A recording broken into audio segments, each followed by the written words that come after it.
అన్నా ఇదేనా రావడమా? అందరూ బాగున్నారా? అనిల్ లేసానుండు. ఉమే నాగేశ్వర, మీ అన్న ఇంటికాడ బోర్ వాటర్ తాగేసి వచ్చినాళ్లే, నాకు మినరల్ వాటర్ ఉంటాయి అమ్మా. సరే సరేలే. ఏం అప్పుడు కిందకి పైకి చూసుకుంటా పోతుందా? నీకన్నా నా డ్రెస్ బానే ఉందా? హాయ్ సురేష్ అన్న, నమస్తే, బాగున్నావా? నమస్కారం పెట్టే అంత పెద్ద మనిషి కాదులే శివమ్మ ఆయన. ఎందుకు లేసి వచ్చి మరీ దండం పెడుతున్నావా? సరే సరే లచ్చక్క, నమస్కారం. నాలాంటి పెద్దోళ్ళకి చెప్పొచ్చులే నమస్కారం నమస్కారం. సరే సరే. ఏమిరా తమ్ముడు, ఏం చేస్తున్నావు? అమ్మ నిద్రపోతున్నదా? బాగా ఎక్కడమే? ఏంద్రా ఎక్కువ కుర్చీ వేసి కూర్చొని పెట్టుకుంటా ఆయన గురించి అడుగుతున్నావు? ముందు ఇంట్లో వాళ్ళకి గౌరవించేది నేర్చుకుంటారా, మళ్ళా బయట వాళ్ళ? బావగారు రండి రండి, కూర్చోండి కూర్చోండి. ఏంద్రా ఈ అక్కను పట్టించుకోకుండా బాబా అని పోతున్నావు నువ్వు కూడా? అసలు ఎందుకు అతనికి అంత గౌరవం ఇస్తున్నారు నాకేం అర్థం కావట్లే. మట్లో పల్లాడేవాడు కుర్చీ వేసి కూర్చొని పెడుతున్నావు కదరా? కేవలం మాట్లాడుతున్నా చూసేసి మాట్లాడేదానికి ధైర్యం అంతే నీకు? ఎందుకు కొడతావు? మళ్ళీ ఎందుకు కొడతావు? అందరూ ఆయన పక్కనే మాట్లాడుతున్నారు. ఆ మట్టి తీసుకునేవాడు అంత ఎక్కువ అయిపోయినాడా? ఇంకొక్క మాట మాట్లాడేవంటే కూతురని కూడా చూడను, నిలవని నరికేస్తా. ఏం నన్ను మాట్లాడు? ఏం మాట్లాడుతున్నానంటే నలుగురిలో భర్తని తక్కువ చేసి మాట్లాడే ఆడదాన్ని ఈ సమాజంలో ఎవ్వరు గౌరవించరు. నేనే గొప్ప అనుకుంటే నీ పక్కన ఎవ్వరు నిలబడరే.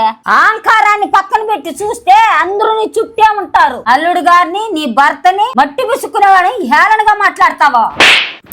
అతను మట్టి పిసుకునేవాడు కాబట్టే నువ్వు ఇలాంటి డ్రెస్ వేసుకొని పొద్దున ఇంటికి వచ్చినావే. మనిషిని హుందాగా నిలబెట్టేది అహంకారం కాదు, వినయం, మంచితనం. ఎంత ఎదిగామనేది గొప్పతనం కాదు, ఎంత ఎదిగినా మనుషులు కలుపుకొని వెళ్ళడమే గొప్ప.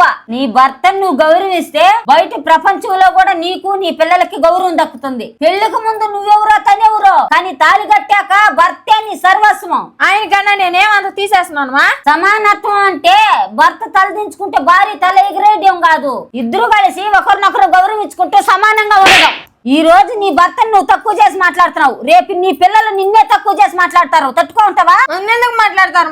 తల్లి నుంచే కదా పిల్లలకు సంస్కారం వస్తుంది. ఒక మగాడు రేయనక పగలనక కష్టపడేది ఎవరి కోసం? తన స్వార్థం కోసం కాదు, తన భార్య పిల్లలు బాగుండాలని. అలాంటి చిని పిల్లుంగి మాసిపోయిన గుడ్లేసుకొని నీకు కలర్ఫుల్ గా అందమైన జీవితాన్ని ఇచ్చాడు కదా. అలాంటి భర్త కష్టాన్ని గుర్తించకపోయినా పర్వాలేదు, కానీ చులకన చేసి మాట్లాడితే వెనకాల పుట్టిల్లు నాది, అమ్మగారు ఆస్తున్నదని అహంకారం పెంచుకోబాక. ఈ అమ్మ నీకు బతకడానికే ధైర్యం చెప్తుంది అంతే. నీ బతుకుని సాధించేది నీ భర్త మాత్రమే. ఒక్కసారి నీ గురించి కాదు, నీ భర్త గురించి గొప్పగా చెప్పు. నీ చుట్టూ ఎంత మంది నిలబడతారు. బావా నీలాగే ఎవరు చూసుకోలేరు. మా అమ్మ చూడు ఎట్ట కొడుతుందా. అక్క కూల్ డ్రింక్ తెచ్చేదా? వదిన కూల్ డ్రింక్ కాదండి, ఫ్రెష్ జ్యూస్ తీసుకోరండి. లచ్చక్క, ఇప్పుడు పెడతానికి మనస్ఫూర్తిగా నమస్కారం. అక్క లే, కుర్చీలో కూర్చుందు లే. సూపరు.